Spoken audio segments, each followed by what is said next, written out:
All right. Good morning, everyone, and welcome to today's webinar session. Please, am I audible? Please give me a thumbs up if you can hear me. All right. All right. Okay, thank you once again for joining. My name is Daniel Aban with the Governance, Risk and Compliance Unit at KPMG. And today is a very special day because we are holding a webinar on a very interesting topic, which is strengthening stakeholder confidence through external quality assessment. And this topic is quite important and timely, I must say, because the external quality assessment is now a mandatory requirement for all internal audit functions under the new Global Internal Audit Standards. This is not an optional requirement, neither is it recommended, but it's a mandatory requirement under the new standards. And also, there are several groups within the organization that depend on the internal audit function. And this group need assurance that the function is operating effectively and independently. So today we have a team of very experienced panelists to explain to us what external quality assessment is. They would also explain to us or let us know the group of people within organizations that depend on the internal audit function. And then would learn how external quality assessment can strengthen their confidence. So it's going to be an exciting and an engaging session. And we are also counting on you, our audience, to make it quite engaging. If you have questions, please drop them in the chat box. We also welcome your comments and your questions. All your questions will be addressed. So without wasting much time, I would go ahead to introduce our panelists. As I mentioned, we have a team of very experienced panelists amongst us. So in no order, I would start with Mr. Ebenezer Kojo Omari Miracle, who is a chartered accountant and a member of prominent professional organizations. Among them are the Institute of Internal Auditors, Ghana. He's also a member of the Institute of Chartered Accountants, Ghana. Is a member of Institute of Directors in Ghana. Mr. Ebenezer is also a fellow of Association of Certified Chartered Accountants, UK, and he graduated from the University of Ghana with a BSc in Statistics and Computer Science. He's a highly experienced internal auditor with more than 25 years experience in the energy sector. Currently, Mr. Omari Miracle is the president of the Institute of Internal Auditors, Ghana, and is also the director auditor at Volta River Authority. Mr. Ebenezer serves on several audit committees of state entities. So can we, with a virtual clap, welcome Mr. Ebenezer Kojo Omari Miracle to the session today. All right. So would move on to our next panelist, who is Gabriel Kwamina Boni. He's currently the Chief Internal Auditor at Republic Bank Ghana Group.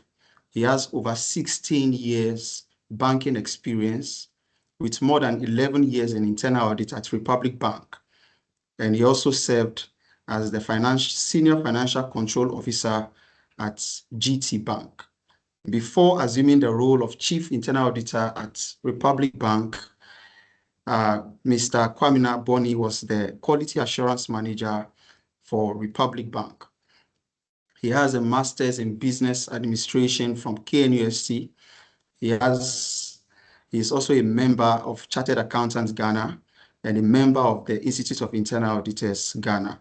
Shall we, with a virtual clap, also welcome Mr. Gabriel Kwamina Boni to today's session as one of our panelists. All right. And then I move to our next panelist, who is Elizabeth Kwatinte, who is an Associate Director in the Governance, Risk and Compliance Services at KPMG Ghana. Elizabeth has over 16 years of experience in internal audits. She is a member of the Institute of Internal Auditors. She is also certified in risk management assurance. She has several certifications. She has an MBA and a BSc in administration from the University of Ghana. Elizabeth has been involved in various engagements in numerous industries, including financial services, manufacturing, automobile, public administration, and mining. So with a virtual clap, let's also welcome our own Elizabeth Kwatinte to today's session as one of the panelists. Moving on, last but not the least, definitely not the least, is Ruhaina Razak, who is also a manager in KPMG's Governance, Risk and Compliance Unit. Ruhaina has over 6 years of experience in internal audit risk management. She is a member of the Institute of Chartered Accountants. She's a Chartered Institute of Bankers, Nigeria. She's also a member of the Chartered Institute of Management Accountants. So Ruhaina is certified. She's ISO 31000 risk certified and also a member of the Institute of Internal Auditors, Ghana. She specializes in internal audits, internal controls over financial reporting, corporate governance, business process reviews, both operational and financial audits. With a virtual applause, let's also welcome Ruhaina Razak to today's session as one of our panelists. Please, can we see more hands?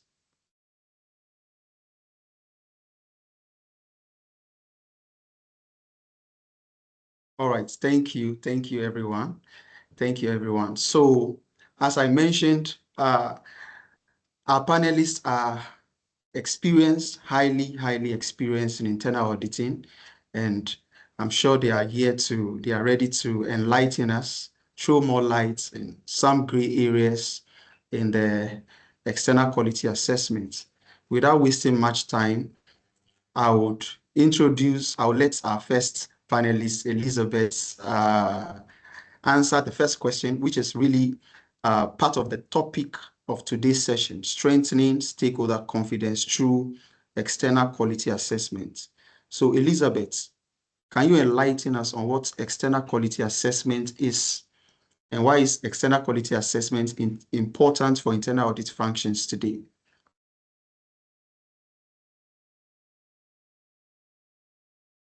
Thank you, Mr. Moderator Daniel. And thank you to all of you on the call as well. Greetings to my fellow panelists. The first one to my president, Ebenezer. I salute you, boss. And then the friend, Gabriel as well. Good morning, sir. And then co-laborers, Daniel as a moderator, and then Ruhaina as well. I echo to you. Well, thank you very much, Daniel, for that question. I think that sets the tone for today's conversation. What is external quality assessment and why is it so important? Right, so the external quality assessment is a process where our internal audit function goes through some review. And in that review, there are a couple of things that any assessor would be checking. The details, we have about 10 scope items at the barest minimum that any assessor will be looking at. And in terms of the modalities or the requirements, as internal audit function, we have a standard that guides the way we do our work. And this is to enable some of our stakeholders who are on the call who may not necessarily be internal auditors, who may not be aware that we have a new standard which was rolled out last year, January, and it is now effective and running. And one of the requirements, which Daniel, you mentioned, was that it is required for us to go through at least once every 5 years. That external quality assessment must happen.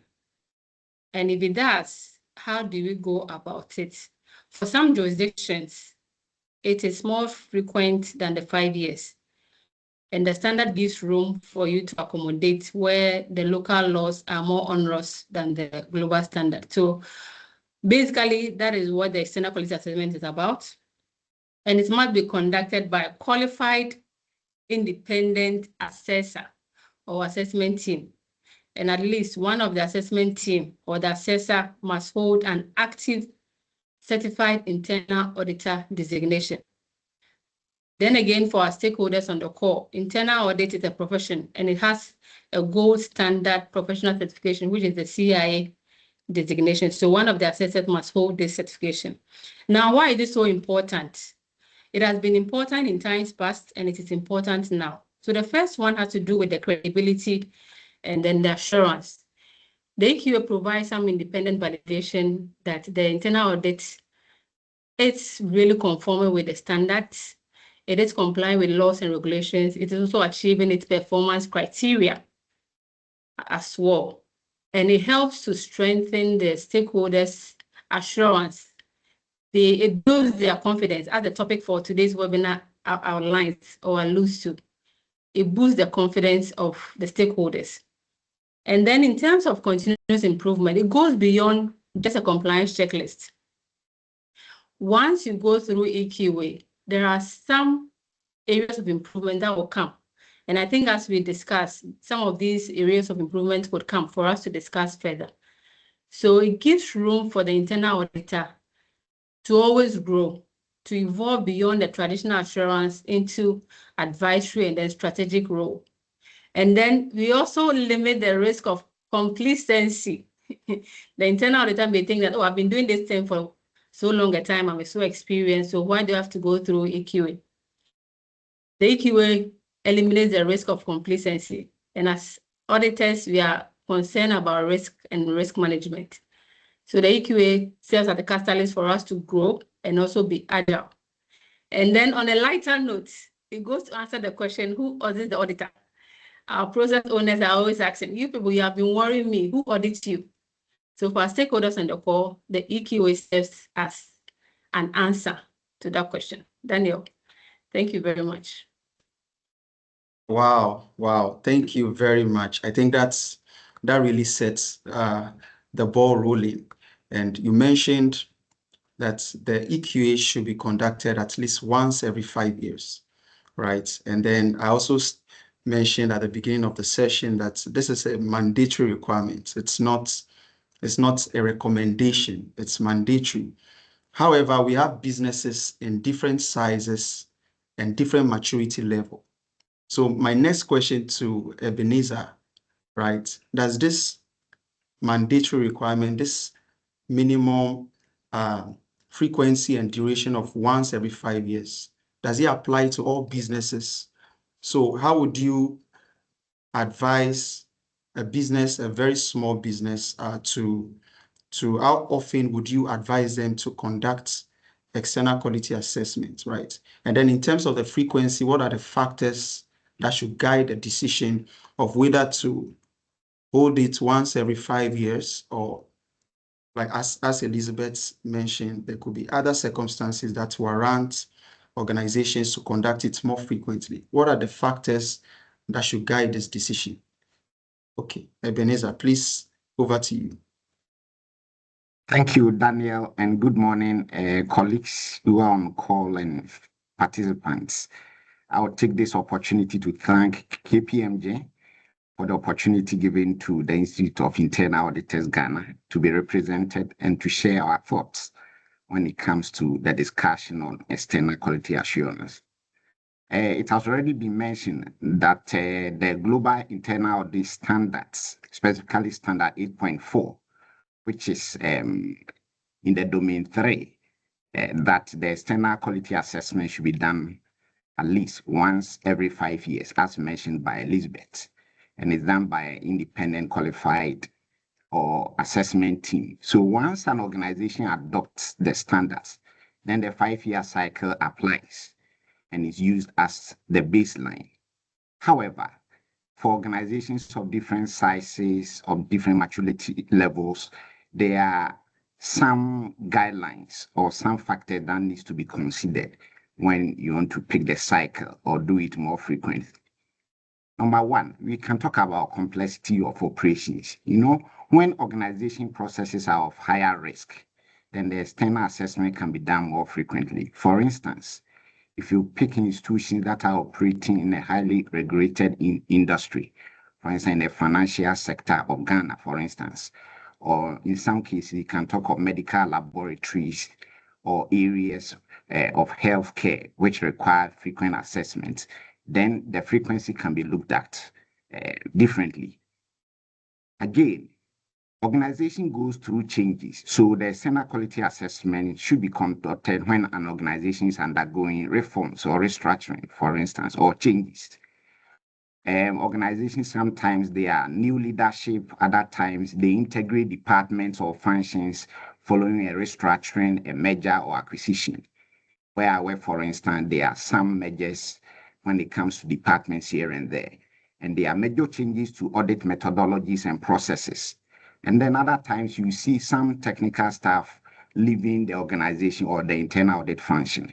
When these signs are there, then the organization will have to take a second look, whether you need to wait for the 5 years or look at it differently. Some organizations too may have a well stable and well structured processes that may have been established. So they may have consistent history of performance. So such organizations, some of them have got an internal quality control. For instance, the banks, these systems are there which validate internal controls continuously. So the EQA may be done less frequently because there's another assurance provider looking at controls. Other times, there are external stakeholder requirements. For instance, some organizations may be requiring accreditation from bodies like, say, ISO or other regulatory agencies that may have to comply with certain requirements. When it happens, then they can look at the frequency, whether 5 years or it should be less. In certain cases, when you pick mostly international, those which are international in nature, they may require evidence of regular external quality assessment participation as a condition for either retaining the business or securing another business. You can also look at when there is documented evidence of performance history that is showing partial performance or partial conformance to the standards. In that case, a more frequent external assessment may be needed to improve upon their processes. And then one last thing that, but not the least, that I'll add is that we always look at the cost benefit analysis. Of course, organizations' acceptance and readiness to go external quality assessment may depend on their financial stance. So once they have the financial capability, they may want to look at the frequency, more frequency than the 5 years. And Lisbeth has already mentioned the requirement of law in certain jurisdictions. So these are some of the factors that organizations should consider in terms of the frequency. Thank you, Daniel. Wow, thank you, Emmanuel, Ebenezer. That was quite detailed, right? And I think this is one of the questions that from our interactions with several chief audit executives, they've been asking, it's been coming up. I have a small business. My entity is not as large as other commercial banks. Do I need to conduct external quality assessments? I'm not in the financial industry. Do I need to conduct external quality assessments? So I think you've provided that clarity and guidance. There are certain factors that must be considered before you decide on the frequency. So thank you, Ebenezer. So we would move on to our next question, and I'll be asking Gabriel. Gabriel, you've been a chief audit executive for a number of years, and you have conducted or you have participated in external quality assessments. So in your experience and interactions with other colleagues, we want to be very practical now. How would you say the external quality assessment has enhanced the confidence of the stakeholders, particularly amongst the board and senior management of your business? All right. Thank you very much, Dan. I guess all of you can hear me. All right. Thank you, Daniel, KPMG, for this opportunity and the platform. And thank you, my fellow colleagues, auditors who are also listening. That is very key. And as you have mentioned, that how does the EQA enhance stakeholder confidence?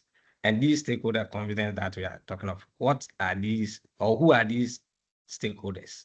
First of all, let's look at the board of directors. So for board of directors, the EQA serves as a form of a strategic insight to them. You know, they have the responsibility over the strategic objective of the organization.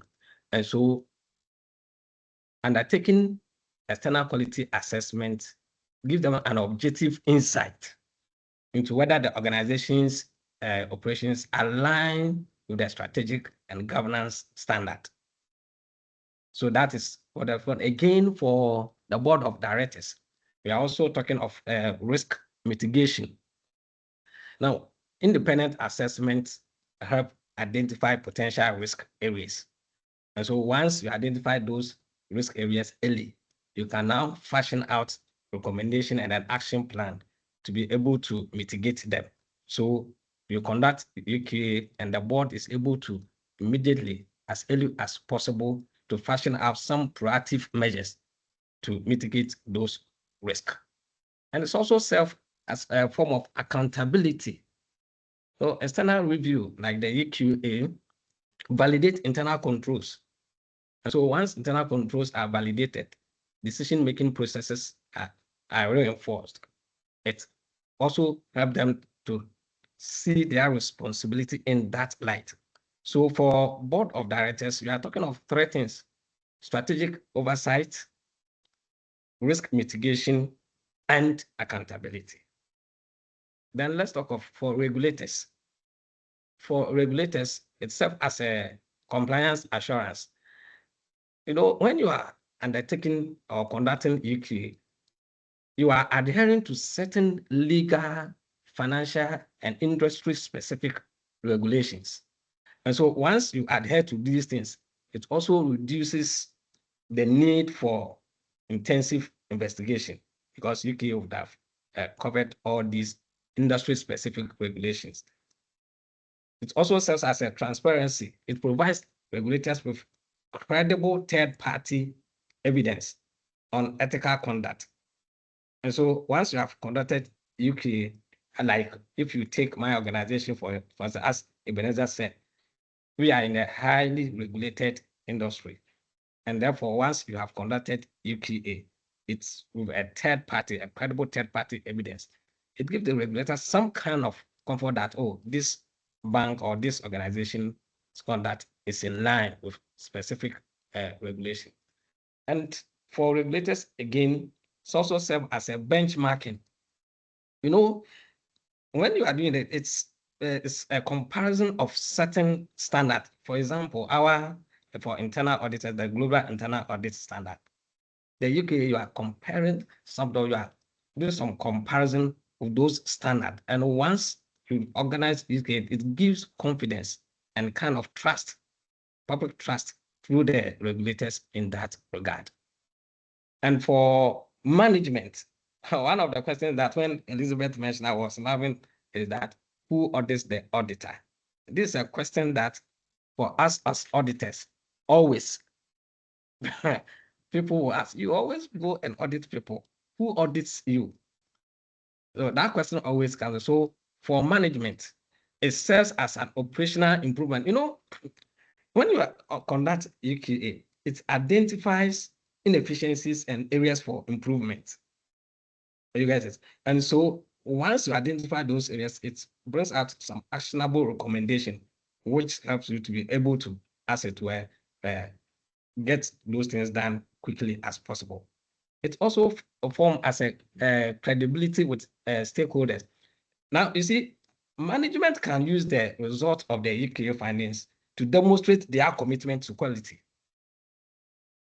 To demonstrate as we go along, at a point in time, we will look at some few areas where you have to even engage management and the other people before the EQA is conducted. So once management agree, and then you conduct EQA, it confirms or it affirms their credibility and then their quality assurance that you have for the organization.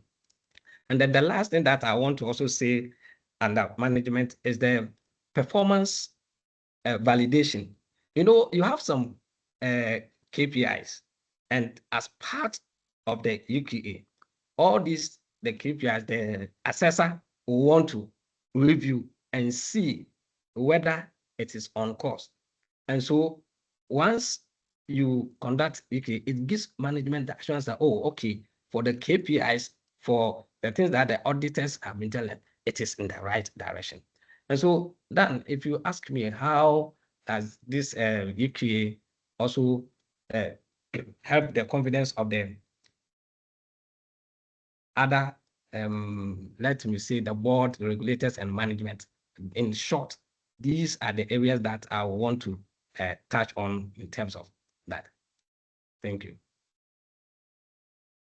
Thank you very much, Gabriel. I think you've touched on it in depth, and thank you for telling us who the stakeholders are.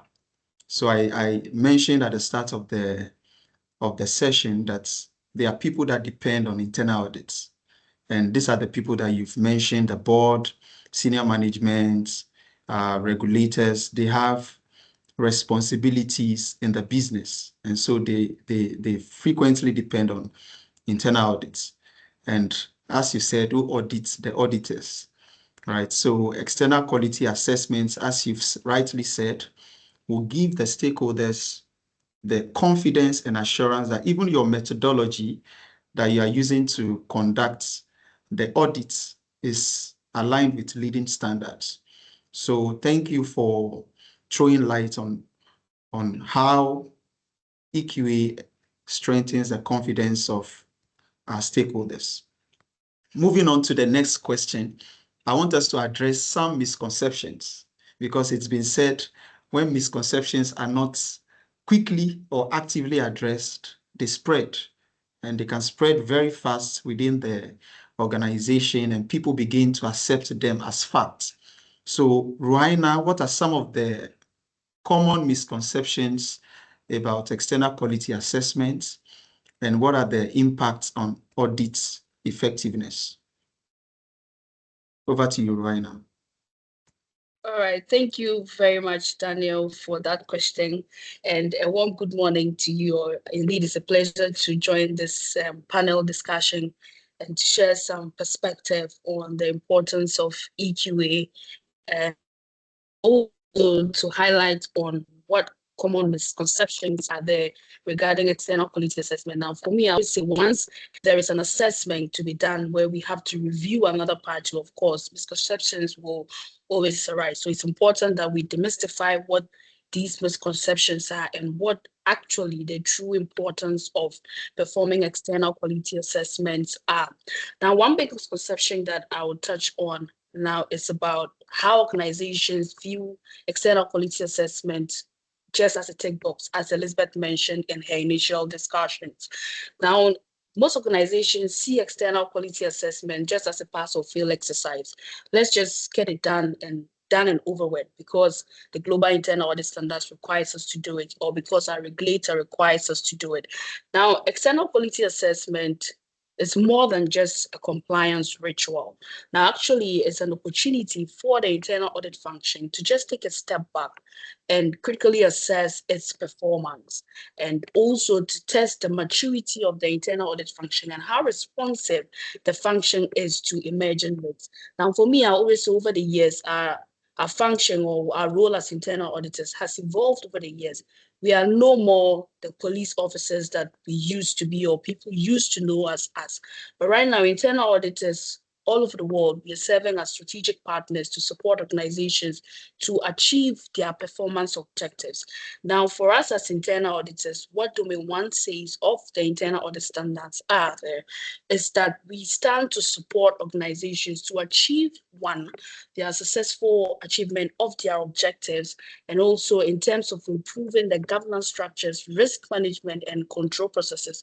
Also, how can we support management in terms of decision making and having effective oversight for the board, and also in terms of reputation and credibility for stakeholders, and how, as internal auditors, we serve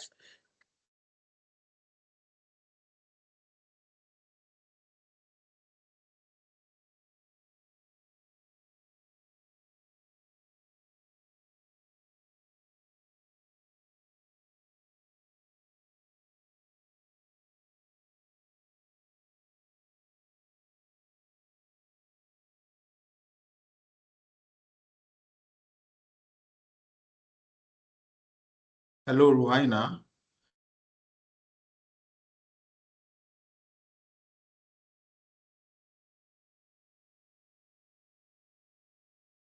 Hello, Daniel, can you hear me? Yes, it seems your network was lagging. Yes. Yes, we Yes, can hear you I now. had an internet. Okay, thank you. So those is just a small internet glitch. So as I was saying, it goes beyond a checkbox to look at it from a strategic point. How are we performing our role as internal auditors? Now, another misconception there is that EQA is just seen as an assessment to signal if something is going wrong or right within the internal audit function. More of pointing fingers, letting the internal audit function be perceived as not conforming with the standard. But it goes beyond that. For me, I would always say that the best assessments are more collaborative. So as external assessors, as we are coming in, how can we collaborate with the internal audit function to enable them see the true value in this entire assessment, and how can they improve and continuously respond to the emerging risks that the internal audit function and even the organization faces. Now, the EQA provides this opportunity for the internal audit function to identify areas of conformance, also uncover certain blind spots, and help the internal audit function to align with leading practices in a rapidly evolving risk environment that we are. Now, another misconception is that EQAs are for larger organizations or large internal audit functions. Now, Eben mentioned, he touched a bit on that with regards to who should perform an external quality assessment. Now, standard 4.1 of the Global Internal Audit Standard touches on what conformance with the standard. Now, as long as you are an internal audit function, irrespective of your size, in order to ensure conformance with the requirements of the standards, it's required that we undertake the external quality assessment, where an independent person comes in to review our entire operations and see where we stand as a function and what areas of improvement there can be, and also to benchmark our internal audit function with other functions and provide recommendations as to where we can improve. So it's important that once we are an internal audit function, we subject ourselves to these assessments irrespective of our size. Now, the last misconception that I will touch on is about how EQA serves as a form of disruption and how expensive it is. Now, finally, people think that EQA generally slows down things, where external parties or also another form of bureaucracy. We have external auditors. Why do we need another form of assessment being done on the internal audit function? But the opposite is true, because what EQA seeks to do is to unlock inefficiencies within the internal audit function, and how can we make the function effective? Now, for me, I'll always say when EQA is done properly, it's actually done in a structured manner, taking the assessment from a 3-point angle in terms of foundational. So what kind of technology does the internal audit function have to be able to drive its operations and to operate in an effective and efficient manner? Another area to look at is in terms of performance. So how is the function achieving its set objectives? And how does it align with the overarching strategic objectives of the organizations? Because as I mentioned earlier, an internal audit function is supposed to serve as a strategic partner to the organization to help the organization achieve its objectives by what? Assessing the control environment, checking to see if there's robust risk management processes in place, and how the governance structure looks like for the organization. Now, the last area of assessment has to do with strategic.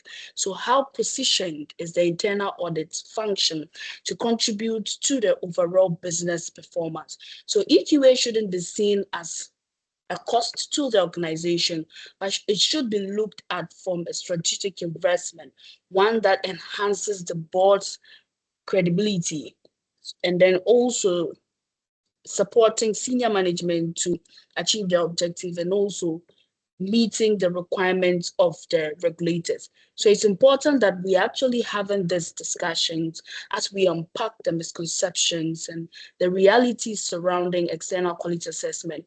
Now, our goal here today is simple. How can we reshape and how can we improve how we see external quality assessment? It shouldn't be viewed as a mandatory hurdle, but more of as a catalyst to support the organization to grow, to provide assurance quality, and also to improve upon organizational trust at the board level, senior management, and also before the regulators. Thank you. Thank you, Ruhaina. I believe you have addressed several misconceptions that people have regarding the external quality assessment. And as Ruhaina said, EQA is not expensive, but rather entities should see it as a strategic investment to their business, not just to the internal audit departments. If there are other misconceptions that Ruhaina has not touched on, please type them in the chat box. We would like to see your engagement as well. Thank you very much, Ruhaina. Okay, so I'll be moving on to Gabriel again. Gabriel, I am a chief audit executive, and I'm scheduled to have my first EQA next year. How should I prepare? You have participated in an external quality assessment, and you have experience in terms of what goes into it, and even before the reviewers come on field, what is expected for your function to do. So what advice would you have for me? This is my first external quality assessment scheduled for next year. All right. Thank you once again, Dan. Okay, so let's look at these key steps involved in external quality assessment. The first step, major step or key step I would like to talk about is the purpose and scope of the EQA. Now, you are going to undertake EQA. Do you understand the purpose? Do you know the scope of the exercise? So for you to be able to conduct a successful and excellent EQA, first, you need to understand the purpose and the scope. Now, what is the purpose about? The purpose is just to independently assess the internal audit functions conformance with the Global Internal Audit Standard. And then the scope, for the scope, it covers the audit charter, the very structure of your internal audit, the methodology, your reporting, stakeholder engagement. And so once you are able to understand the scope, once you're able to know the purpose for the EQA, you are good to go. How does one get ready for this particular step that I'm going? So the only way that you can understand the scope and then know the purpose is to review the Global Internal Audit Standard, and especially under the domain 3 principles, 8.3, 8.4, and I think 12.1. It all talks about quality. And so you need to do a review of the Global Internal Audit Standard to understand the purpose and then the scope. Now, the second key step that I also like to talk about is that you cannot just understand and know the scope and go and conduct. There should be stakeholder engagement.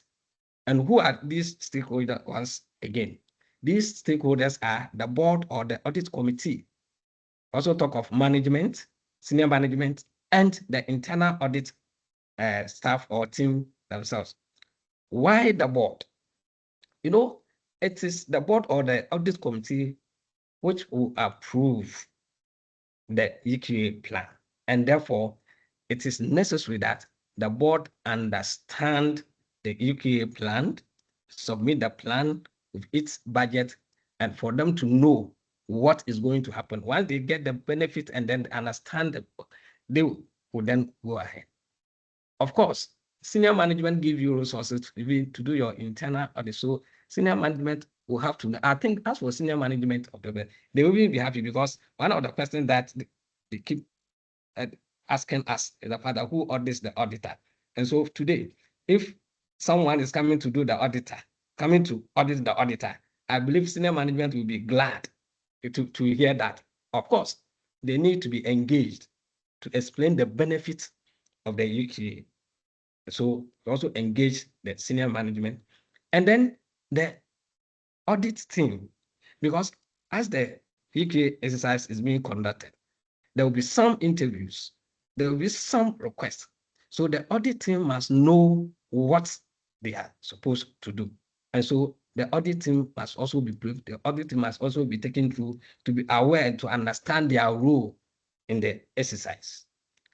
The third most important key item that I want to mention is that you cannot go straight to go and do EQA when you have not assessed yourself internally. And therefore, there's the need that you conduct a comprehensive self-assessment.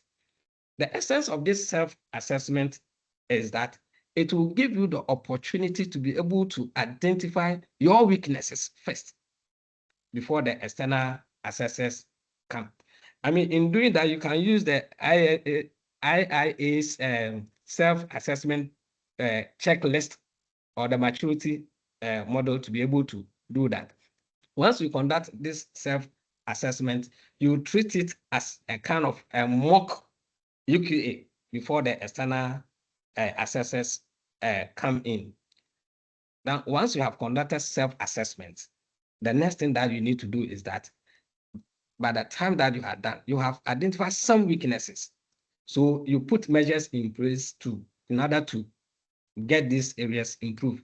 So some recommendations, some actions that you need to close up before the external quality assessors come.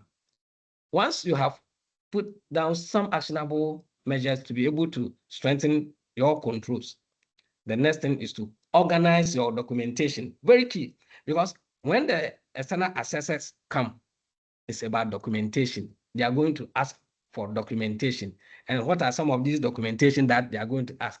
So your internal audit charter is one of them. Your annual plan, internal audit annual plan approved by the audit committee or the board is also one of them. And in fact, they are also going to ask you your strategic plan for the internal audit strategic plan. So approve one, you have to get that one also ready. The policies and procedure manual of the audit function, it must be ready. Sample audit engagement, that's working papers, all those things are going to be asked by the external assessor. So you get these documentations down, and then before the external assessors, your performance matrices, your KPIs, all those documents are going to be asked for. And don't forget, for internal auditors, our mantra is that if it is not documented, it is not there. If it is not under file, it is not there. So documentation, very, very, very key. In fact, when you have done all these about 5 things that I have mentioned, then the assessor, you coordinate with them as and when they come, because interviews will be conducted often. They will interview some senior managers. That is why it is key that you have already engaged the senior manager, so they are aware. So when the assessors come and they are interviewing them, they are aware of the mission of the assessor. Then there are a number of stuff, but I think these 5 ones that I've mentioned are very key. And at the end of the day, the result of the assessment needs to be communicated. And therefore, the board or the audit committee, senior management need to know what the outcome and the recommendations that the assessors might have brought up for it to be followed. Done. Thank you. Thank you. Thank you very much, Gabriel. I think those are 5 solid points. I'll just go through them. You said we should understand the purpose and scope of the engagement, of the assignments of the EQA. The second is to review the standard. The third, engage stakeholders, which includes the board, senior management, And the fourth is assess yourself internally before the reviewers come on site. The fifth is to organize your documentation. And then last but not the least, you should be ready to communicate the audit results. Thank you for providing us with these 5 steps. And I believe as chief audit executives preparing for external quality assessment next year, if we should follow these steps, the EQA process is going to be a smooth ride. Thank you once again, Gabriel. I'll move on to the next question. I read a statement, a very interesting statement somewhere, that internal auditors, we don't go on site to find gaps. We just go to check if gaps exist and provide enhancement opportunities. So when Raina was speaking, she mentioned one misconception as false finding. Is the EQA going to, are they there to find faults, right? So Elizabeth, you have conducted several external quality assessments, right? I know you didn't go on site to find faults or to find gaps. You went to check if gaps exist and see how to improve the internal audit function. So what are some of the common gaps or enhancement opportunities that EQA reviewers typically identify? And I believe this will help many internal auditors here to identify some of the areas that they might need to pay attention to just to improve the internal audit function. And yeah, thank you very much. And I'm happy you mentioned common. So if I have to go through all the areas of improvement we identify on the field, even though we don't go to find it, we would take almost the whole day or the rest of the session to outline it. And I know when Gabi was going through his process, he identified some of the information we require to do our work. And as we are even reviewing these documentation or these steps, it brings out some of the things or the areas we find that internal auditors can improve within their process. And just to take a step back, you also mentioned the fact that you go through more like a mock review. So it's just like probably writing a WASI. You have to prepare yourself. You simulate exactly what the assessors will go through, and then make sure that we are putting things in place. So in conducting the EQA, you will need a scope, and that scope areas, when I was giving my the overview of the EQA, I mentioned about 10 areas that we usually review. We are looking at compliance to the standards, the legal requirements. You are looking at your performance measures. You are looking at the competency of your staff, quite a lot, a very tall order. But in order to maximize the time, I would quickly highlight some of the common ones that we usually identify. And the first one has to do with lack of alignment of the internal audit strategic plan and the internal audit plan. These are 2 separate documents. You realize that they are not aligned with the overall objective of even the organization within which they are situated. And for some of the internal audit plan, people or somebody may have just stimulated what should go into the plan without having gone through an extensive or thought through risk assessment process. And this is a key requirement within the standards. Then again, when you are looking at the EQA as well, we are looking at all the 52 standards within the Global Internal Audit Standard. So each requirement, you must find a way to achieve it, otherwise it becomes a gap. If you are not able to achieve it, what alternative measures are you putting in place to make sure that you are still achieving the principles behind those standards or the intent of the standards? So each of them, once you're unable to do that, it comes as a gap. Then again, in terms of the standard, it gives you room when you look at the 4.1, it gives you room to say that you're not able to comply with it. How do you go about it? And then even with the domain 3 as well, it outlines how you address disagreement between the CAE and the board of directors, the CAE and even senior management. If at any point in time, they are not able to support you to achieve your mandate, clearly let them know, give them some examples on how they can support you. If they are still not convinced, you document it and then you put it on file for the EQA to say that I tried, I did everything I could, but I couldn't get the support. So that documentation is very key. Internal audits would be successful when they have the right environment, and that right environment is created by the board of directors and then the senior management. And that is what we call the essential conditions. So if none of these essential conditions are available, then internal audits cannot achieve the intent or the requirement of this standard. So each of them will come as a gap.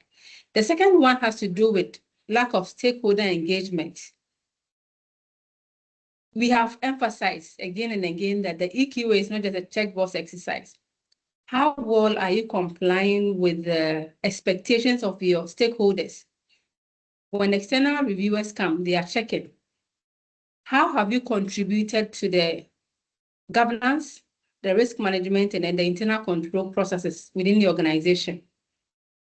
How have you supported the organization to achieve its operational effectiveness? Is also one of the scope items. So once you're unable to do that, it comes as a gap. Then again, internal audit is made up of the human beings or the resources. So how competent are they? How qualified are they? Have they gone through an extensive assessment to identify where they need to bring themselves up to speed? It also usually comes out as one of the gaps. And to even support us as internal auditors, IA Global has a very robust framework, competency framework for you to do self-assessment, identify what the gaps are, and know the plans you can put in place to address these gaps. The next one has to do with documentation and evidence.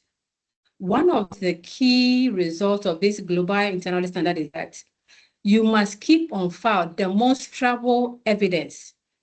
Everything you are doing, just as Gabriel said, if it's not documented, either it's not available or it is not done. So for example, if a supervisor goes to review the work of a junior colleague, was the review done over the shoulders? Where is the evidence? We would want to see, as external reviewers, we want to see the evidence. Show me the money. And that is what the standard requires. Another gap that we also identify has to do with outdated methodologies.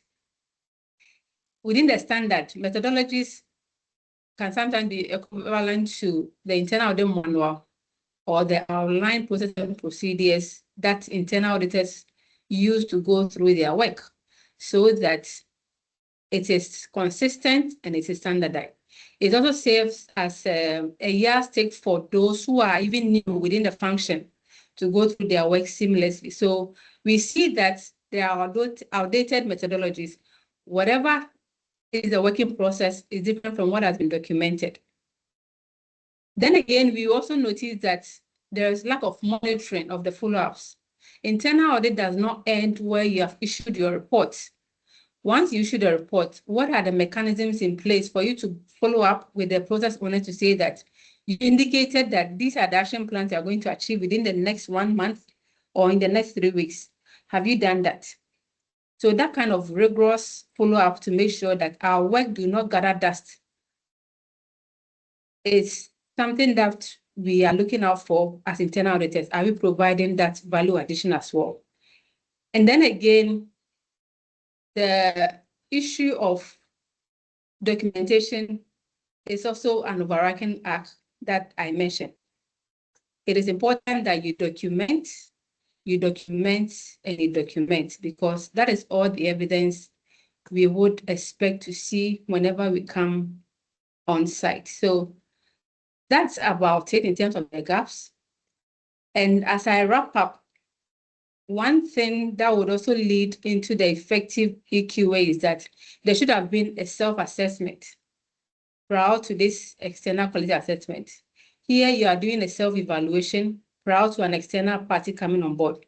If you come, we will ask you, where are some of the self-assessments you have conducted? You would also want to see, so that we would be sure that you have cleaned your house even before calling us as external quality reviewer. So, Daniel, these are some of the common ones, but I can give you 1,001 as you go through each of the 52 standards of the Global Internal Standards. Thank you. Thank you, Elizabeth. Definitely with your experience in conducting several external quality assessments, if we give you the room, we are not leaving here today. So, but thanks for at least highlighting the common gaps. And I believe all the internal auditors on the call getting these insights, it means that when we are conducting an EQA at your business, we would identify less conformance gaps, because Elizabeth has just shown us where some of the common conformance gaps that we typically identify. All right, thank you once again. I'll move on to the next question, and Ebenezer would help us with this question. Right, so several research has shown that a significant percentage of audit recommendations never get implemented. Right, so entities spend so much money conducting internal audits, hiring external quality assessors for review, and then they come up with nice recommendations that are shelved. So even though we are speaking about external quality assessment, strengthening stakeholder confidence, it's important for us to know that EQA is just the first step. So Ebenezer, how can the internal audit function ensure that EQA results actually leads to actionable improvements rather than just being a compliance checkbox? Thank you, Daniel. It is worth noting that internal audit functions are moving beyond compliance. So the mindset of internal audit being a compliance function is fading out to a more strategic value adding actions. And this requires stronger leadership of the internal audit function and the way they communicate effectively with the board and senior management, and also the integration of the external quality assessment processes into quality assurance and improvement plan. So implementation and tracking of improvement after the assessment is very critical, as you rightly said.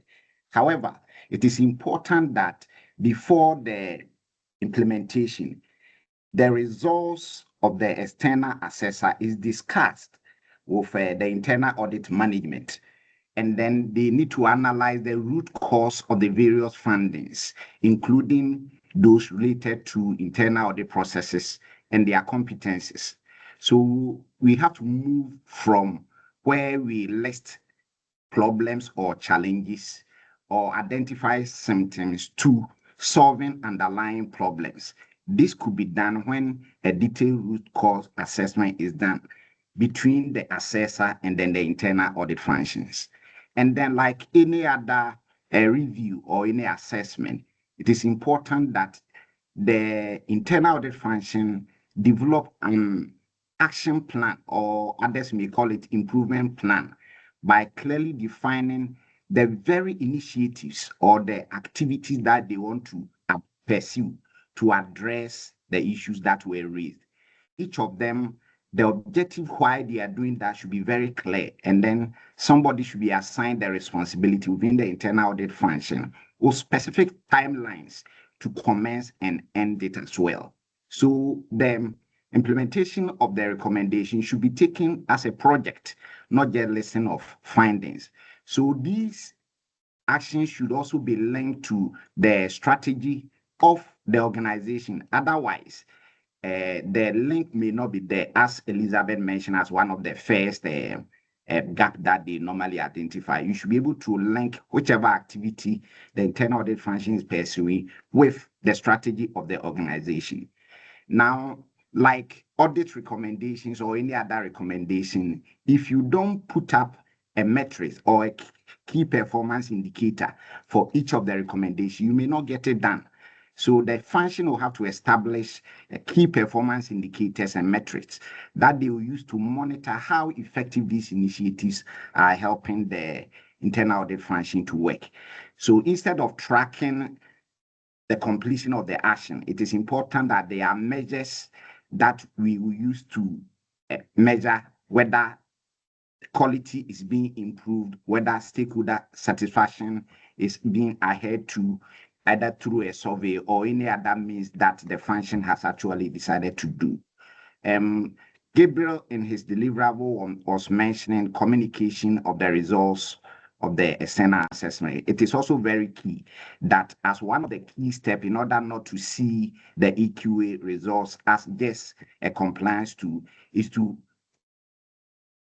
progressively identify what you need to do to track status of implementing those recommendations by the external assessor.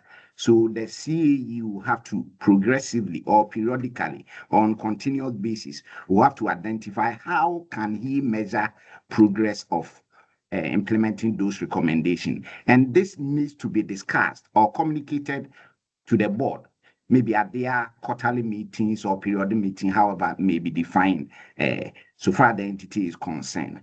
Not only that, when there are successes, so far as the measures are concerned, it needs to be known to the board and even to his colleagues within the internal audit function, and then any lesson that they have learned to all the stakeholders who matter. So that culture of continuously tracking the activities that are being pursued to address the gap is very critical.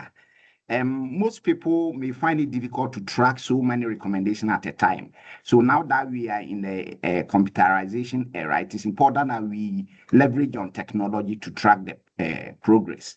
There are so many organizations who have got tools to track implementation of recommendations. So the internal audit function can implement those recommendations when they use it as a project and they use a software or a data analytics to streamline the various processes. And then that continuous follow up, tracking the findings and monitor if there are corrective actions to be taken within the agreed timeline that has been mentioned.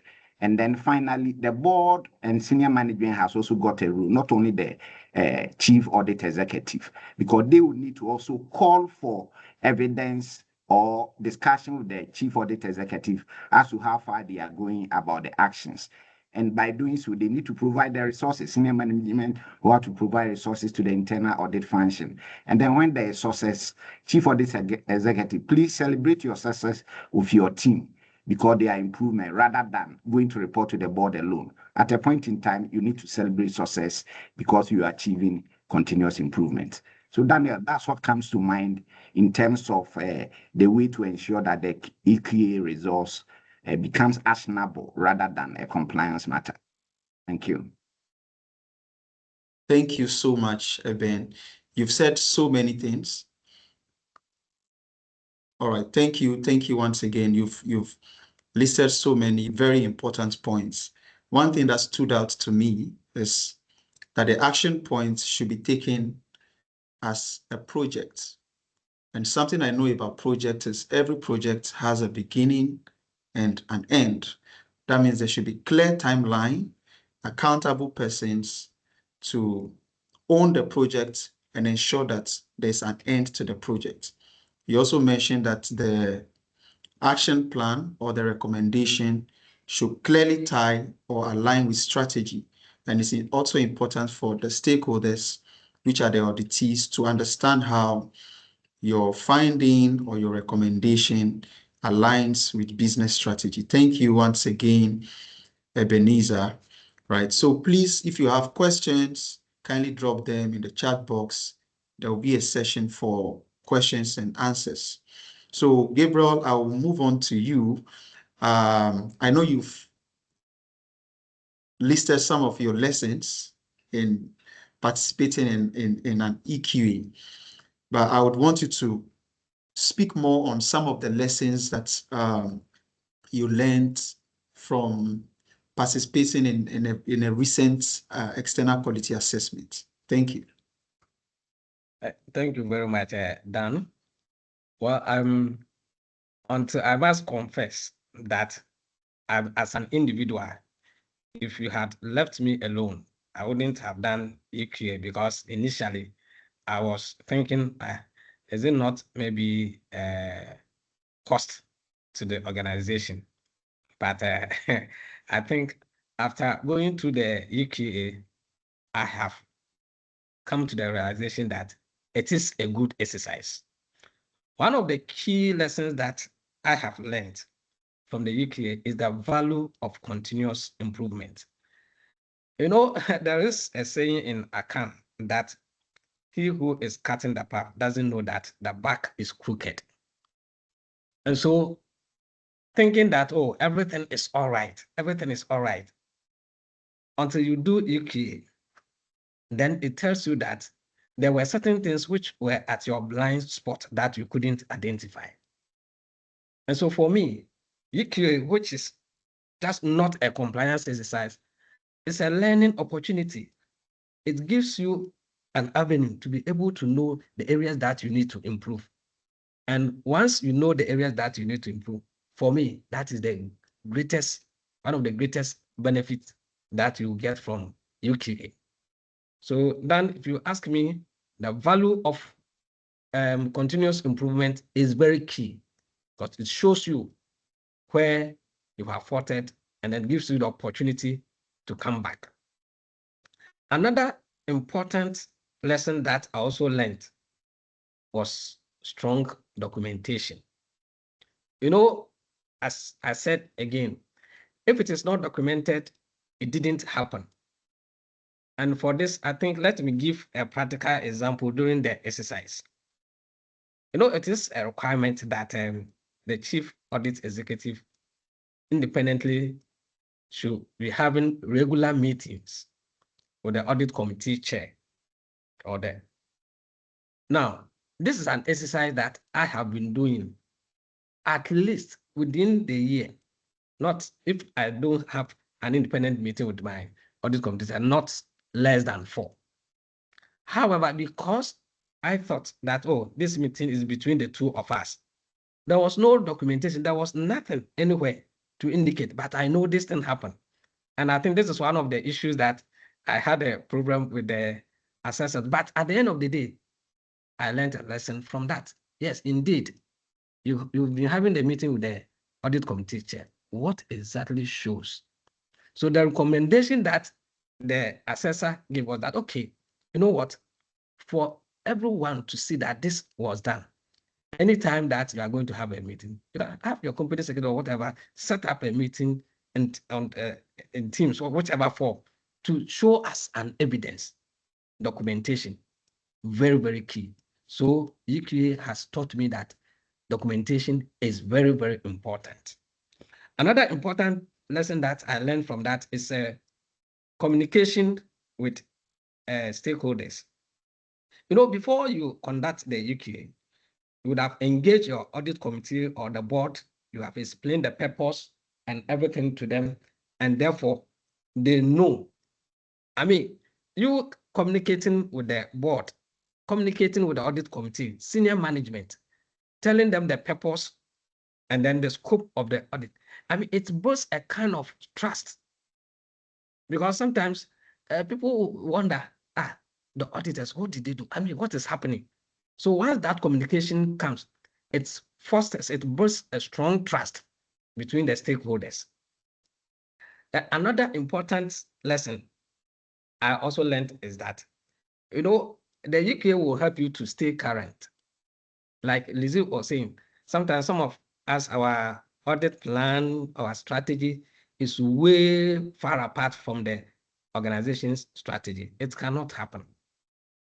Your internal audit strategy must be aligned to that of the organization. And for EQA to be conducted, all these things must be ready. And for that matter, it makes the audit function current. In fact, before the EQA, myself and my team, we need to be going through, reviewing the standard as nobody's business. Every now and then, we needed to go through what are we supposed to do. And by that exercise alone, had it not been that maybe KPMG will have to look at it. If you want to encourage more people to do, maybe you may look at your cost. That is on the lighter note, because it's a very good exercise. Some people may not undertake because maybe the cost implication, but having gone through, I've seen that the benefit thereof far outweighs the cost involved. And the last lesson, which is key to me, that I must say, is that constructive feedback strengthen the internal audit function. We go out there, we audit, we bring our findings, and we'll be arguing. Sometimes the auditee is not happy. Then we'll be standing on our ground. Oh, these are the risks. Sometimes you see that, yes, what we are saying is constructive. It's good, but it's hard to take. That is the same way if you conduct EQA. Yes, the feedback from the assessor sometimes is hard to take, but once it's constructive, it strengthens the internal audit function. During the time that the assessment was being done, myself and the assessors, we put it here, they bring it here, they show it here. I mean, it was a very nice exercise that taught us a lot of lesson, and that has helped us as our function to grow, because that enabled us to be able to identify the areas that we thought that we were doing well, and that helped us to be able to improve upon. And so there are a lot of lessons, numerous, but I think these 5 key ones that I've mentioned: the value of continuous improvement, the importance of strong documentation, communication with the stakeholder, and then which builds trust, and then making the internal audit function stay current. And the last one that I mentioned is that the constructive feedback strengthens the internal audit. But for me, these 5 lessons are very key, and this is what we took from the exercise. Thank you, Dan. Thank you, Gabriel. From the way you speak, it's obvious that you really enjoy the exercise. And indeed, the biggest room in the world is the room for improvement. And you've rightly said that the external quality assessment would help internal audit functions with continuous improvement, and would also help your internal audit function stay current and align their methodologies with the Global Internal Audit Standards. Thank you once again, Gabriel. Moving on to Rohaina, it's clear that if the internal audit function loses credibility, we become irrelevant as far as decision-making is concerned. So how can the internal audit function communicate EQA results effectively to stakeholders without losing credibility? All right, thank you, Daniel. This particular question, I think, is one of the tricky ones, especially when it comes to performing EQAs and the phobia that most CAEs have around external quality assessment and communicating the results to the board and senior management as well. Because the point is, the internal audit function doesn't want to be perceived as not performing as expected and not conforming with the standards. So it becomes a banter, especially when it comes to the results from these quality assessment and the discussions that are supposed to be had with the board and senior management as well. But understand that 8.3, which touches on quality. Now, the requirement is that once an external quality assessment has been completed, it's important that the results of these assessments are discussed with the board. Now, the results should cut across 3 key things. Now, the first thing is, how does the internal audit function conform with the standards, with the Global Internal Audit Standard? Now, the second thing the results should also touch on is, how does the internal audit function comply with applicable laws and regulations. And the third is to look at the plans to address the deficiencies and the gaps that have been identified from this assessment, and also to assess the performance of the internal audit function in terms of achieving its set objectives. That is to give the board a sense as to how the internal audit function is performing. But again, not to give the board the perception that the internal audit function is not performing as expected, or the CAE is incompetent. Now, for an external quality assessment, the results often includes three key things in terms of the strength of the internal audit function. That is to say, how is the internal audit function, or which of the standards is the internal audit function actually conforming with? And also to touch on areas or gaps that have been noted in terms of non-conformance with some of these standards, and to provide practical recommendations for the internal audit function to grow and to close some of the gaps that have been identified. Now, as Gabriel mentioned, some of these non-conformance that we usually come out with, the findings have been fought with us because the internal audit function doesn't want to be seen as not credible or not performing as expected. But that's not the entire essence of this quality assessment. The essence is to see how the internal audit function can grow and also to achieve its strategic objectives.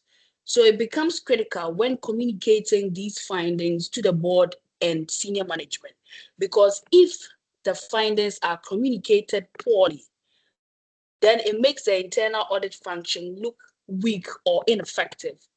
But if communicated properly, then the internal audit function would be able to do what? Demonstrate credibility to its stakeholders, demonstrate maturity, and also demonstrate a commitment to improvement by implementing the recommendations that have been provided by the external assessors.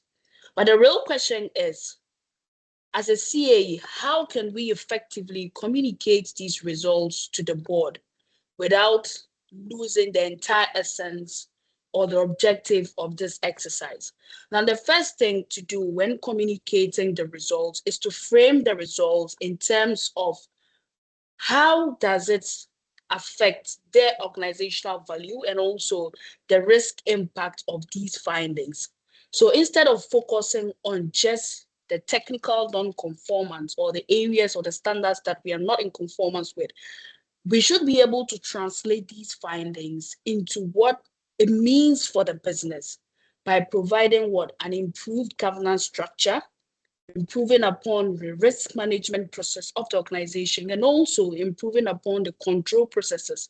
So this way, the board is able to effectively understand what the objective of the EQA is, and the fact that indeed the internal audit function has some gaps. However, they are taking certain practical steps to improve and close these gaps that have been identified. Now, another thing to do is to pair these findings with actionable plans. As Eben mentioned in his submission, the results of the external quality assessment should not just be left hanging, but we need to demonstrate to the board a clear and actionable plan to achieve and close the gaps that have been raised for the internal audit function. So stakeholders are able to do what? Respond effectively when issues are accompanied by solutions. So we are not just presenting the issues to the board, but also we are also coming with practical solutions as to how to improve the internal audit function. Now, standard 1.1 touches on what? Being honest and demonstrating professional courage. So it's important for the internal audit function to let the board understand the areas where they are not conforming and what they are doing as a function to close these gaps. So there's no need to hide some of the non-conformance areas or our weaknesses as a function, because as I said, feedback provides us the opportunity to grow. And the entire essence of this quality assessment is to be able to provide that area of improvement and also serve as a form of benchmark for the internal audit function against other leading functions and where we can go and improve as an organization. So it's important not to conceal some of these weaknesses, but to go to the board and senior management with practical recommendations, letting them know who the accountable people are, what actionable timelines there are to close some of these gaps that have been identified. Now, another thing to do is important to provide the board with progress on how these implementations are being done. That way, it demonstrates maturity for the internal audit function and also the fact that we've accepted our areas of non-conformance and we are taking practical steps to close some of these gaps that have been identified for the function. Now, another thing to do is to highlight the strengths of the external quality assessment. And sometimes I'll always say it's a dependence on the assessor to let the internal audit function understand the value of the external quality assessment and not just point out weaknesses or gaps to the function, but also highlight the strengths of the internal audit function. This way, it provides stakeholders the comfort that indeed they are in conformance with certain aspects, and of course there are certain areas that needs to be improved upon. So when presenting these findings to the board, it's important to let them understand what our strengths are, what we are doing well, and the areas that we need to improve upon. So there are three things here just to wrap it up. The first thing to say, let's frame the results to address what the organizational impact and also what the risk impacts are for the organization. So that way the board is able to appreciate what the whole essence of this quality assessment is, and also to provide clear and actionable timelines to the board in terms of areas where we are lacking and what practical steps we are taking to improve, and also to highlight the strength or the areas of conformance with the standards, with applicable laws, and how we are achieving our performance objectives as a function. This way, it helps the board to understand what the entire essence of the quality assessment is. It also improves our credibility as an internal audit function, and it doesn't make us look weak, as some people might think that if we have certain gaps or if there are lots of findings for a particular function, then it means that the internal audit function is weak and not performing as expected. But that should be demystified, and let's accept the results and demonstrate to the board that indeed we are ready to grow as an internal audit function. Thank you. Thank you, Ruhaina, for those important points.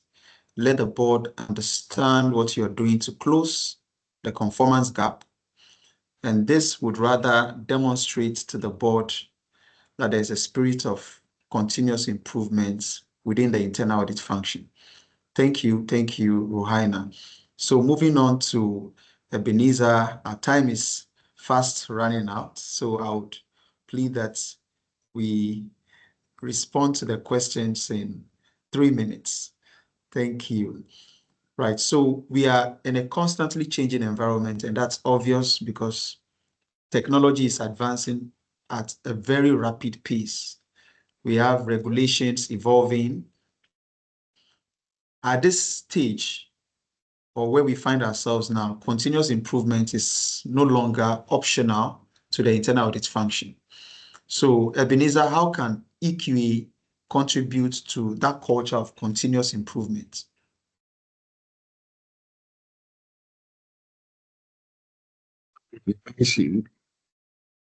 Clearly, the external assessment identify gaps where the audit function can improve its processes. Performance has been mentioned and how effective the function can be. So we have also mentioned that if we provide actionable recommendation, then EQA can go beyond pointing out problems to provide a roadmap and recommendation for implementing the best practices to improve performance. Now, you also agree with me that when external assessors come in, they bring additional eyes or additional ideas and experiences from other organizations, and often this lead to innovations and other alternatives for the internal audit function to consider. Once again, external assessors, they normally do benchmark studies. So it allows the audit function to be compared with other peer functions within other entities. And it provides a benchmark for performance improvement as much as practicable.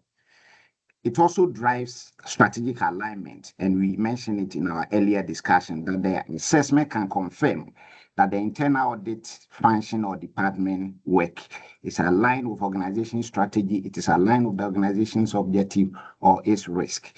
So once there are improvements, as we mentioned, then it shows how credible the internal audit function is, so far as key stakeholders like the board and senior management are concerned. And then it builds their trust, it builds their confidence. The internal audit function is also seen as very credible. And then because the external assessment, they provide independent verification and assurance to the board and senior management that the audit function is conforming to professional standard, then it will help them deliver quality work as much as practicable. We should also note that the mandatory nature of the EQA is a key requirement so far as the Institute of Internal Auditors is concerned. So the EQA will therefore drive accountability for each audit function to live or to work to higher standard of performance, and also to ensure that there is a quality in their work. So once the results of the EQA are also expected to be reported to the board and senior management, then there is clear demonstration that there is commitment to transparency and there is commitment to oversight from the board within the internal audit functions. So these can help foster that continuous improvement that you asked of. So these are some of my thoughts, and I believe my other colleagues, once we continue the discussion, some others may come on board. Thank you, Daniel. All right, thank you, Ebenezer. Thank you for that response. And I think one theme that's run through our entire conversation has been stakeholders, particularly the board and audit committee, right? So Elizabeth, I would invite you to explain what the role of the audit committee or board is in driving EQA, particularly ensuring follow-through, follow-up, and then making sure that the recommendations are being implemented. Right. Thank you very much, Daniel.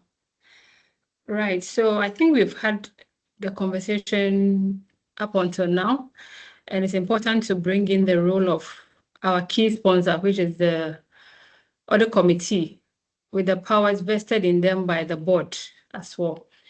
And as the sponsor, they set the tone for the rest of the organization to say that, oh yes, if the board is giving their nod for EQA, then we can be sure that quality is at the core of what the organization is also interested in. So what is their role? Their role does not even start when the results come out. They set the tone at the top prior to even the execution. And they work hand in hand with the chief audit executive and senior management to draft the scope of the EQA. And in the scope, they also define the type of how we are going to achieve the requirement under the standard 8.4. So the external quality assessment is either you are entirely doing an outsource of the external quality assessment, or you are doing a self-assessment with independent validation. That second part, which is the self-assessment with independent validation, you as the organization's internal audit, you would start off with the process, and you invite an external quality assessor to review and then provide you with assurance. Or they can go full-blown from end to end. So it is the audit committee that would define the route of achieving this requirement. They would also define the frequency as well. So that is setting the tone at the top. The second role is that they provide oversight and accountability to monitor the implementation of the EQ as well, once the recommendations have come through. So the standard requires that they receive the complete results from the independent assessor. And then they also have to approve the timeline for the completion of the action plan and then monitor the CAE's progress. It is not enough to go through these extensive EQA and then you don't do anything with the results. So the audit committee has a responsibility to making sure that the actionable plans are being implemented and they're also monitoring from time to time. The third, but not the least, is that each of these action plan may come with some resource requirement. So it is the responsibility of the audit committee to champion that these resources are available for us to close the gaps. For example, I did mention some of the gaps that we come up, we see in the course of our work as external quality reviewers. And one of them could be the technological resource or infrastructure that the internal auditor needs, according to the standard 10.3. Some of these may be expensive, others may also not be expensive. So depending on the gap on how to make the internal audit function efficient and effective, they would have to sanction some resources for deployment. Another one could even be the training of the internal audit resources or the personnel in line with standard 10.2 as well. So it is the role or the responsibility of the audit committee in line with the senior management and then the chief audit executives to make sure that resources are available for us to close the gap. And then we see the benefits of the EQA. Other than that, our results will not be anything to improve upon the efficiency of the internal audit function. So Daniel, these are the responsibilities of the audit committee on how they support the process from beginning to end. Thank you. Thank you, Elizabeth, for that response. Indeed, the board and the audit committee are the sponsors, and they have to be involved at the initial stage of the process. All right, so moving on to the next question. I know, Ebenezer, you've touched on continuous improvements in your previous submission. I believe the IIE is also committed to continuous improvements. The standard has been revised multiple times, if I'm correct, since the initial release, right? So I want you to walk us through the way the internal audit standard has evolved and how the evolving IIE standards and the global trends in general is shaping the future of external quality assessments.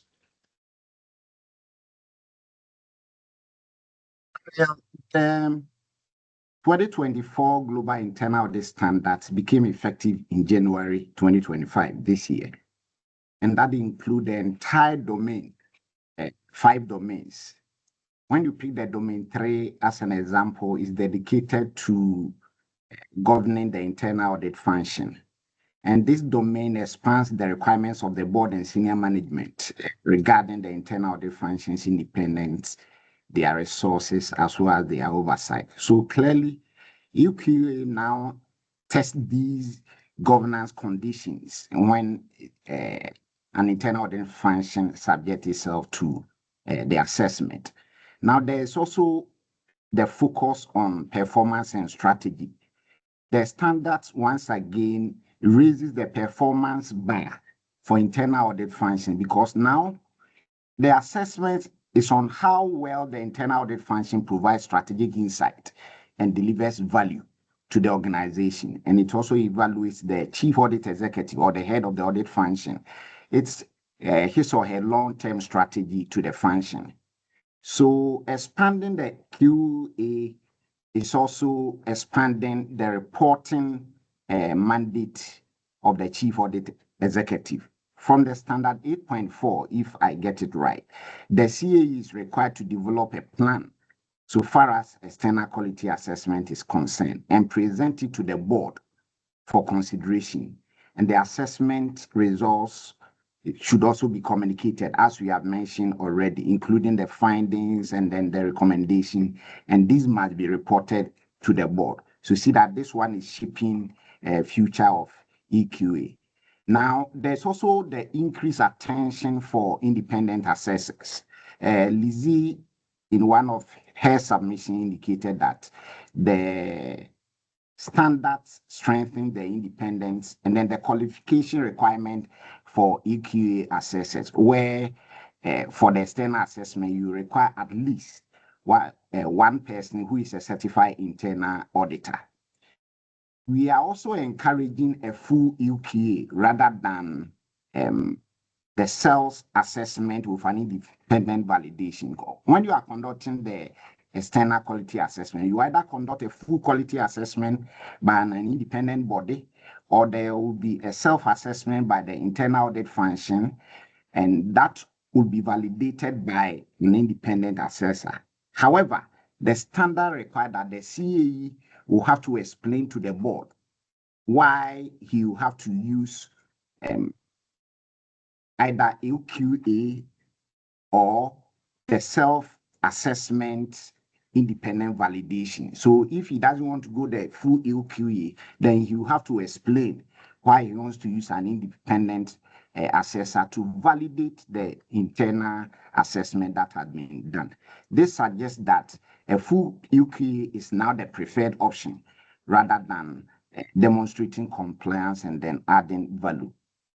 In your question, you wanted to also know how some global trends is also shaping the future of EQA. Clearly, recent findings, recent reports. I'll give an example of the Risk in Focus report issued by the Institute of Internal Auditors for 2026. Talks about stakeholders' expectation about internal audit and the way internal audit need to broaden their scope beyond the traditional assurance and provide insight, foresight, and advisory services because of the emerging risks that are coming up. In the report, it mentions several risks affecting businesses. Cybersecurity was mentioned, regulatory changes was mentioned, governance in transition was mentioned, geopolitical volatility, climate change, and then evolving ESG affecting all forms of businesses. So now EQA will have to evaluate the internal auditor's readiness or their ability and capability to act as a strategic advisor and provide value when it comes to these changes happening to institutions. Of course, we have already mentioned that EQA is no longer a one-time event or a compliance event, but rather the emphasis is having a roadmap to continuous improvement, innovation, and adoption of best practices. And then stakeholders' expectation about the internal audit function said that they will be benchmarked against their peers. So when you incorporate all this, there's that holistic view of the internal audit function. And if you read the manual that was published by the Institute of Internal Audit, it tells you that the internal audit function should grow from maturity level 1 to maturity level 5. So the maturity level 1 is where they are unstructured functions. The internal audit function is rather reactive, and there's that partial conformance to the standards. So they should grow from that level to the level 5, where there should be that optimal level that they will reach to drive change so far the organization they serve is concerned, provide insight, provide foresight, add value, and contribute to success. So internal audit functions under review are benchmarked against their peers to identify these areas of improvement. And then I know you'll be talking about your time. So let me say that today, because technology is shaping businesses, there's that rapid adoption of new technology. including artificial intelligence. So there's that demand on internal audit function to leverage on technology effectively. And this has been highlighted by the IA's vision for 2035. So EQA will need to assess the internal audit team's technology strategy or their skills and the use of data analytics and other technological tools. And this is how it is shaping EQA because of the trends in the industry and then the global internal audit standards adoption. Daniel. Indeed, I think I'll be able to convince you. Yes, you have. You have over-convinced me. Thank you very much for your submission. So just on the back of technology, you ended on your submission on technology. And one of the key areas that the Institute of Internal Audits have emphasized in the Global Internal Audit Standards is the use of technology and data analytics in internal audit engagements, right? That's alongside strategy and a few others. That's one of the new, and then one of the key areas that was highlighted in the new standards. So Gabriel, how can technology and data analytics enhance the entire EQA process or the assessment outcomes? So if you can just help us respond in about 2 minutes, because the time is fast running. Thank you. All right. Thank you very much, Dan. Yeah. Indeed, technology and data analytics are transforming how external quality assessments are conducted. In the sense that data analytics and technology process make the process efficient and evidence-based and insightful. Data analytics and technology make the process transform the process from mere compliance check to strategic insight-driven assessments. Now, I would just want to mention some few areas, about 3 or 4.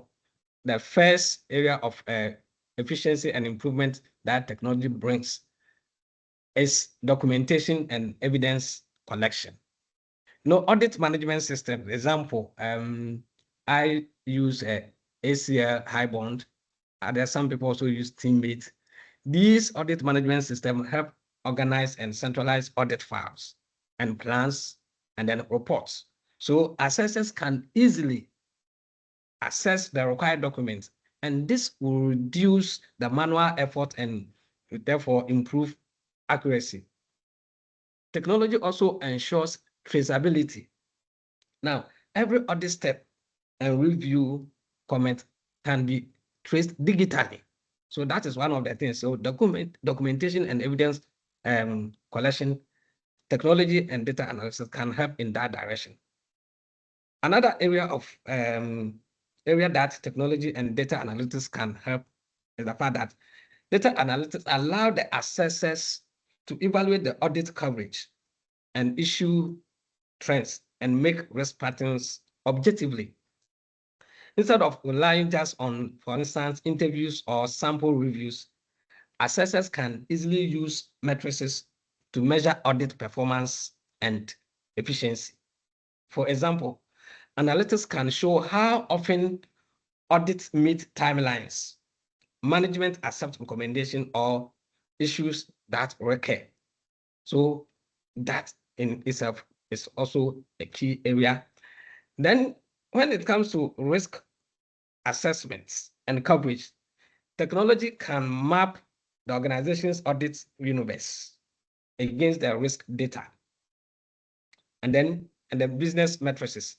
And so instead of just allowing assessors to determine using maybe still interview the hard way, assessors can easily visualize, and they can use these technologies to focus on audit areas, and then the business then map and then come out with their results. And one last important thing that I want to talk about is the improvement in transparency and reporting. We have analytics dashboards, which makes it easier to visualize performance data and productivity. And therefore, with technology and data analytics, you can sit behind your machine and be able to get the trends, how things are moving, how the risks are embedded, and then the trends that are measurable, excuse me, measurable.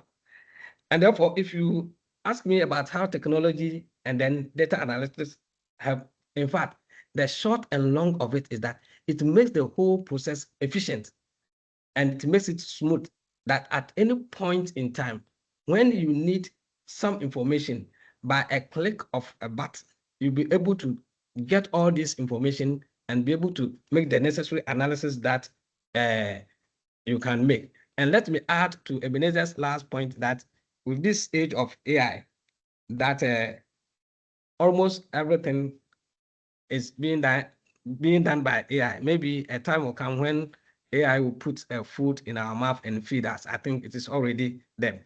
And so internal auditors, we cannot wait for that part to pass without getting ourselves involved.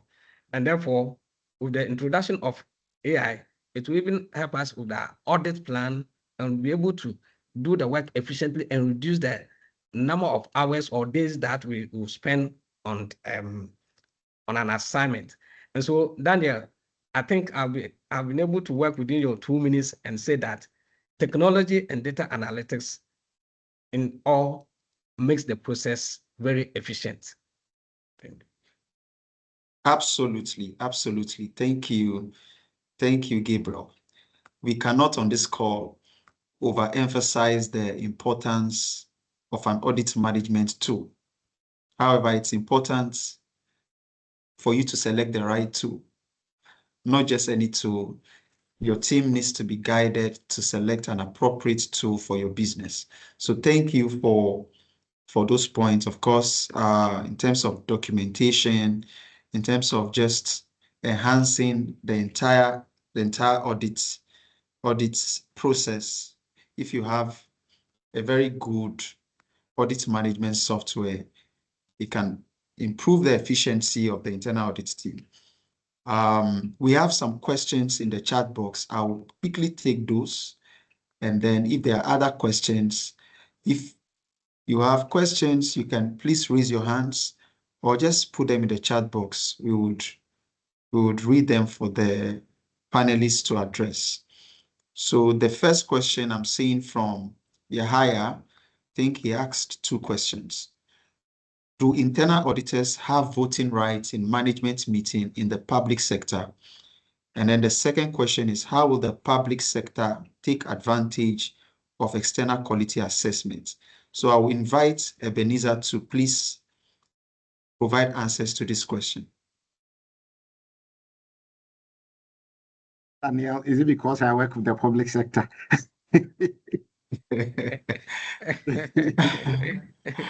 Anyway, it depends on the kind of organization or the situation you are in. If the auditor attends the board meeting or the management meeting with the view of assessing or reviewing or providing insight to the subject under consideration, then he may not have a voting right.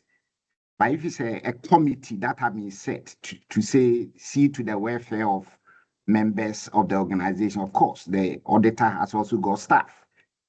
And then the meeting rules require that all members of the committee should vote.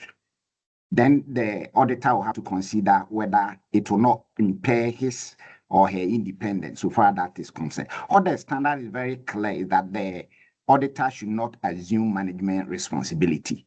So once it is management responsibility, then the auditor should be very careful if you need to vote or not to vote.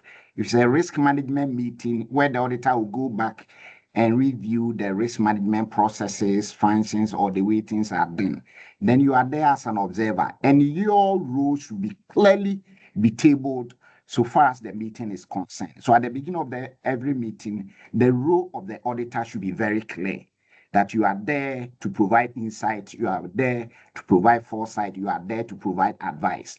Now, in that case, you have to consider whether you have to vote or not. Now, on the second question as to the public sector, how they can take advantage of EQ, I think you have mentioned it over and over, that EQA is just to identify areas of improvement because you are benchmarking your organization against the standards that have been established. You are benchmarking your internal audit function against other best practices or other peers. And these are things that will enhance the credibility of the internal audit function and also improve the risk management processes, the compliance processes, and strategic processes within the internal audit function.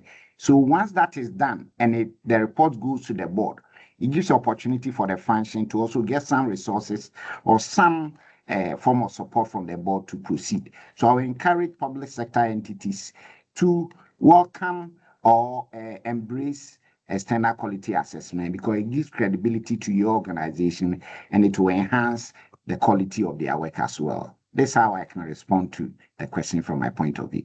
Thank you. Thank you, Ebenezer. Excellent response. Regardless of whether you are in public sector, you are in the public sector or the private sector, the external quality assessment would enhance the credibility of the internal audit function. Thank you once again, Ebenezer. Are there any questions? It's time for Q&A. If you have questions, please, you can either raise your hands and we will allow you to speak, or you can type them in the chat box.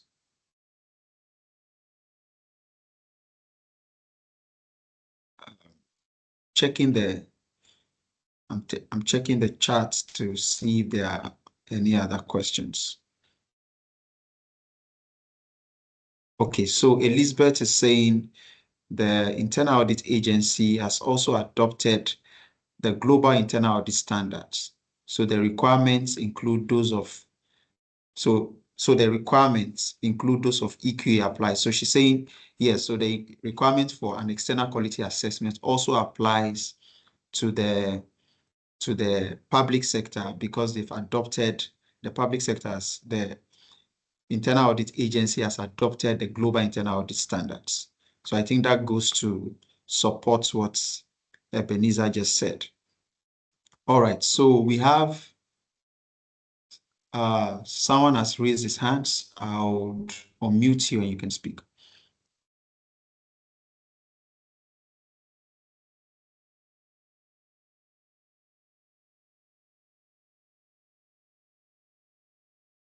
All right, so Nee, please go ahead and ask your question. All right. Thank you so much, Daniel. Can you hear me? Yes, I can hear you. Okay, so I think Elizabeth and I, President Mr. Mumari Meku made mention of and indeed other speakers have also made mention of the global standards. What I want to ask is that from their view, are these standards rule-based or principle-based? Does it mean that, of course, they will understand it better? That's the first thing. Number two, I also want to say that I am of the opinion that the EQA should be a means by which internal audit functions or companies for that matter will do things better instead of becoming like a police, an internal audit police. That's I've got you, macho. You see, so we should gear towards enhancing the companies or internal audit functions to live according to the standards or live by the standards.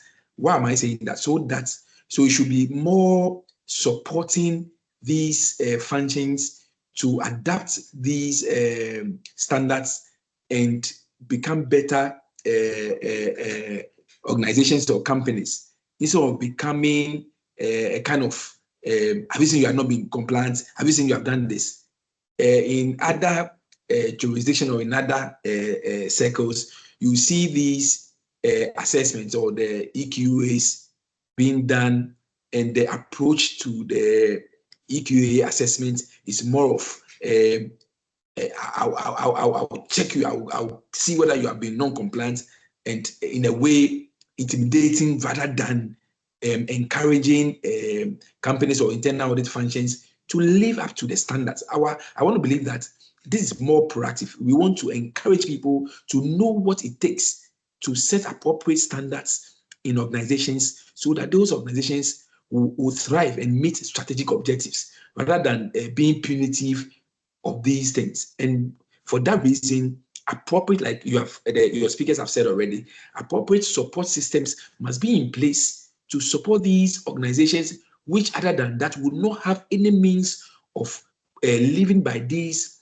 global standards.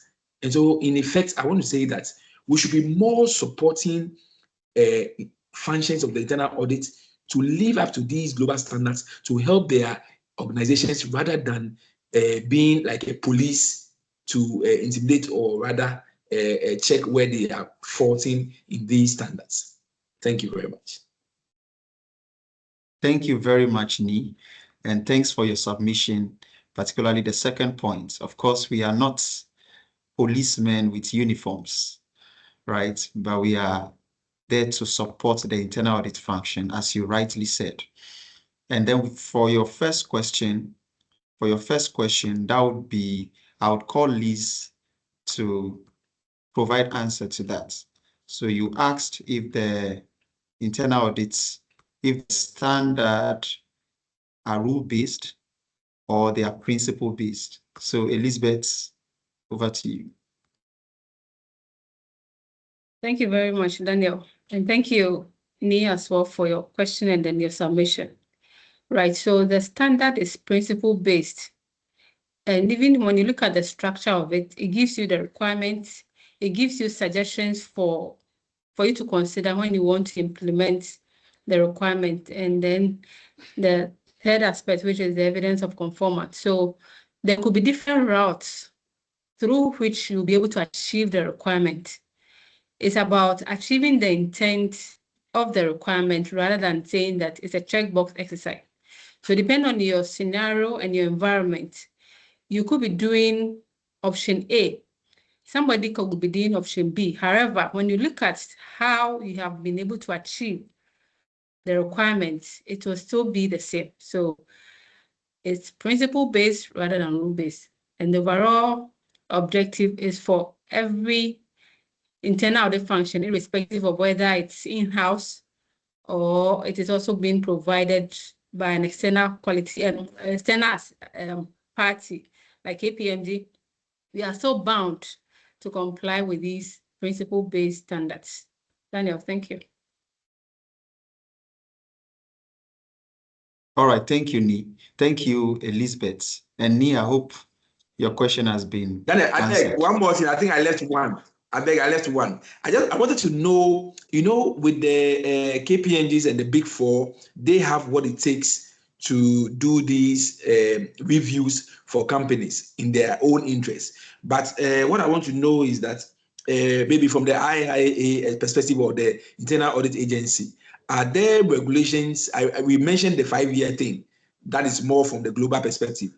But within our local laws, are there any laws requiring audit functions, internal audit functions, to subject themselves to these EQAs within their probably the law or anything of that sort? I just want to know. All right, thank you, Lee. So I think Elizabeth provided an answer to this earlier, but she can add on to what I'm saying. So she mentioned that the Institute of the Institute of Internal Audit, the Internal Audit Agency in Ghana has adopted the Global Internal Audit Standards, right? So if they have adopted the Global Internal Audit Standards, which includes a requirement for an external quality assessment, so it means that requirement also applies to public sector. So, does that answer your question, please? Yes, Daniel, yes. Thank you very much. Let me add on. So right. I think one of the other part of Ni's question was whether there are any regulation in Ghana aside the 5-year period. So currently, we don't see any regulator who is mandating a more frequent reviews.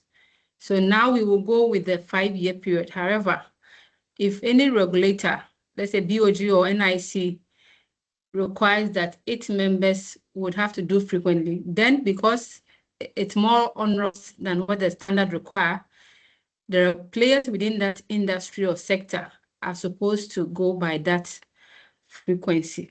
So, and I know for some jurisdiction it is happening, but for Ghana, we don't have that seen yet. Thank you.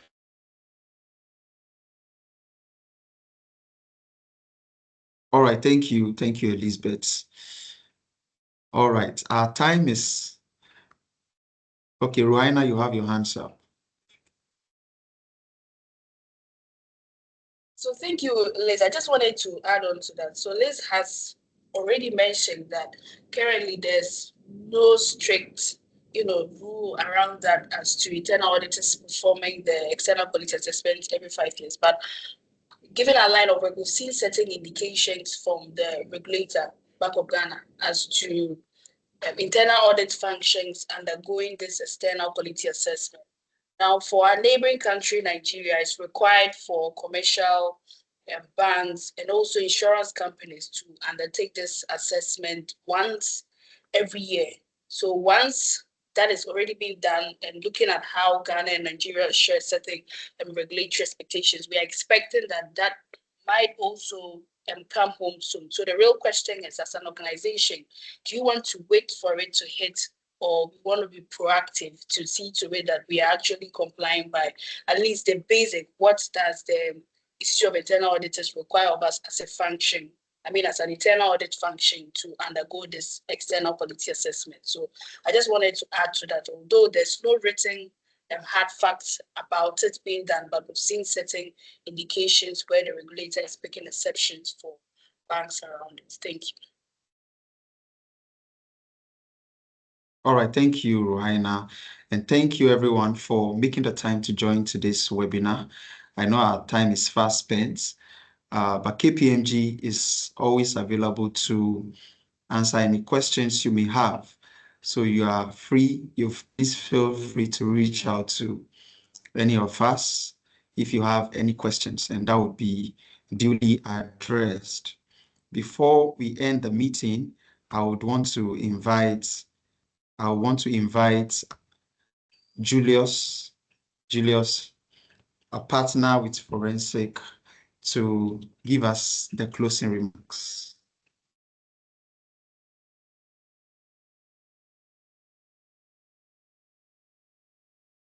Hello, Julius Aivo.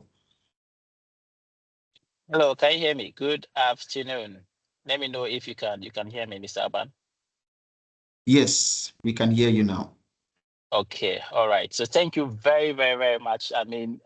This was a very, very, very insightful, session, and we really, really, really appreciate each and everyone that made time, to join us. The conversation has been very insightful, and I must say that I enjoyed every bit of it. And I would hope that each and everyone that was on the call picked up something.